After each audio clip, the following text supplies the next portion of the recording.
So with CSS3, we now have the ability to do some really advanced visual effects for things that we used to have to use images for. I'm going to show you some of those things in this movie. So I've already started my web page here. I have a simple div on the page with an ID of box, just with a little bit of text inside. And then a block of CSS at the top, which basically sets its width and height, add a little bit of padding, and then a gray background color. So let's go ahead and look what that looks like. You can see it's just a square div, and I'm going to apply some visual effects to this using CSS3.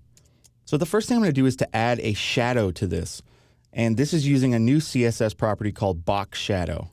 Now, with many of these new CSS3 features, because the spec is still being worked on, we have to use prefixes on these properties that are specific to whatever browser they're running in.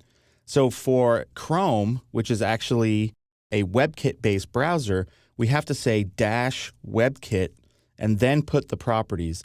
And if this was running in Internet Explorer, we would have to put the one specific to that for Opera and all the other browsers. And I'll show you how we handle that in a few minutes. But for now, I'm going to add a box shadow effect. So it's box-shadow. And to this, I need to pass in 4 parameters. First is the offset X and Y for the shadow.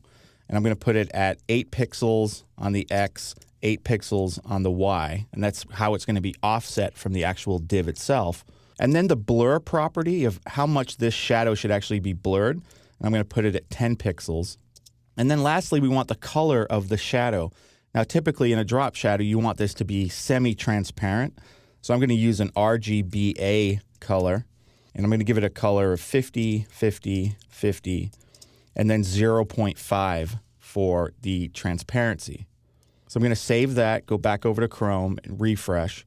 And now you can see I have a nice drop shadow applied to that div. And again, this is something that actually took quite a bit of work to do previously before CSS3. There was all kinds of hacks out there about how you could do these types of effects. Well, you notice I also have some text in there. So the next thing that I want to add is a text shadow to give that text a shadow value. So for that, we use a property called text shadow. And for this one, we don't actually have to give the prefix. So I'm just going to put in text shadow.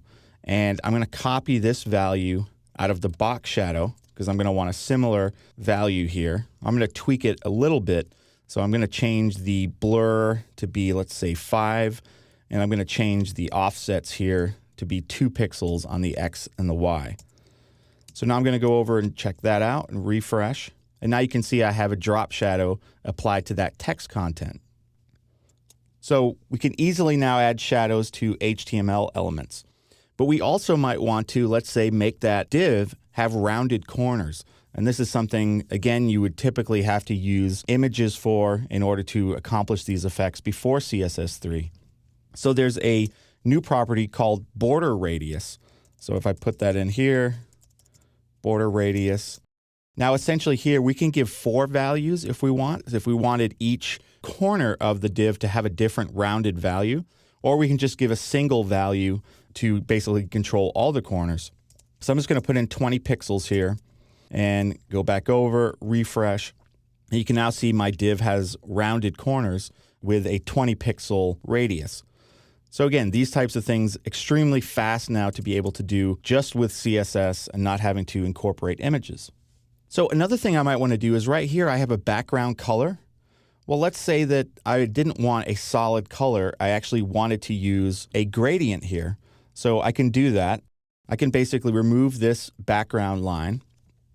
Now there's many different ways to add the gradient, but the basic idea is we're going to be adding gradient stops, much like what you do in Photoshop where you have a little stop at 0%, a little stop at 100%, and you give 2 different colors and then the colors blend together. So we can add multiple stops to this. But what I'm going to do is to add a background property.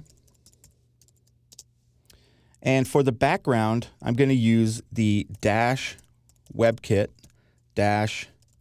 -linear -gradient property. And what I'm going to do is to pass into this first the bottom, and this is where the actual gradient is going to come from. And then now I need to put in my color stops. So I can put in RGB values, and I'm just going to add some different colors here, 8, for the red, 82 for the green, 212 for the blue. And after I give that RGB color, I need to say what gradient stop or what percentage along that div does this stop actually refer to. Well, I'm going to put it at 0%, which is going to put it essentially at the beginning of the gradient. So now I'm going to add another one of those. I'm going to add another RGB value, and we'll just make this 223, 64, and 255. And now I need to give, again, what percentage along the gradient is this stop for. And I'm going to put it at 100% so that this gradient actually goes from the 0% to the 100% and mixes those colors. So I'm going to save it now, go back over to Chrome, and you can see what that div looks like with a gradient applied to it. And we can, of course, give radial gradients, and we can have as many stops in these gradients as we want. And we can also change the direction to have it come from the left, from the right, from the top. So these are great. We have these new design things, but unfortunately, like I mentioned before, is while the CSS specification is still being developed, we have to use these browser-specific prefixes. And you can see right here, I've used a couple where I had to put in WebKit. So then what do you have to do? I have to type essentially 4 other CSS rules for each of these for the different browsers. Well, there's a great tool online called Prefixer. And what I'm going to do is just to copy this CSS code to the clipboard. I'm going to go over to Chrome. And if you just go to this website, prefixer.com, and I'm just going to paste in my CSS code that I got. And by clicking this button, essentially, it's going to go through all those CSS properties and add all the vendor-specific prefixes to it. So I'm going to click this. And now you can see it's actually gone through and added rules for Mozilla, for Opera, for Microsoft, for all of the different things that I'm using. So I'm just going to copy that again, come back, I'll paste that in,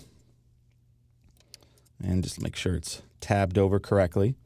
And now you can see I have my CSS code with all those vendor-specific prefixes.